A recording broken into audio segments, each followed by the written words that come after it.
اگر یہ مساجد مدارس نہ ہوتے، کہیں بھی جہاں میں مسلمان نہ ہوتے، بصورت بشر سب درندے ہی ہوتے، کسی بھی جگہ اچھے انسان ہوتے۔ اگر یہ مساجد مدارس نہ ہوتے، کہیں بھی جہاں میں مسلمان نہ ہوتے۔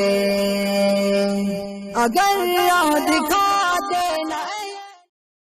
اگر یہ مساجد مدارس نہ ہوتے، کہیں بھی جہاں میں مسلمان نہ ہوتے، بصورت بشر سب درندے ہی ہوتے۔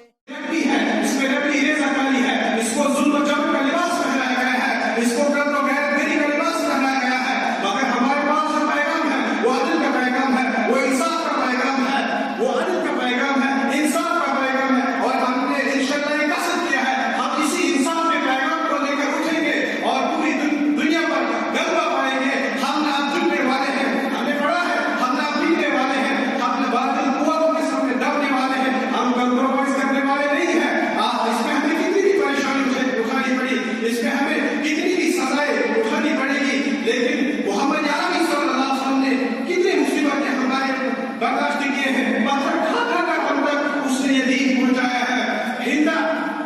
نے جب پہلے جما کر خود کی شکل میں پھینک دیا، خود کی شکل میں پھینک دیا، اور اس عرب کے وہ لوگ بنڈے اور بدماش جنہوں نے محمد عربی صلی اللہ علیہ وسلم سے کہا اے محمد بن عبداللہ کیا چاہتے ہو، اور محمد عربی صلی اللہ علیہ وسلم نے فرمایا الحمدللہ والحمدللہ چاہتا ہوں، تو عرب کے بنڈوں نے کہا اے محمد بن عبداللہ اس دعوت کو ہمیں ترک کرنا ہوگا ورنہ اپنی جان سے ہاتھ دھونا پڑے گا، مگر محمد عربی صلی اللہ علیہ وسلم نے فرمایا دنیا کی کوئی طاقت اس حق تعالی کی دعوت کو دبا نہیں سکتی، جو کہا اس میں ہے، جو کہا تھا کہہ رہے ہیں، کہتے رہیں گے، اور زبان کٹ جائے کر سکتی ہے، لیکن حق کے اعلان سے ہم ہٹ نہیں سکتے ہیں، ورنہ محمد علیہ السلام نے فرمایا ہے کہ مڑ جانے کو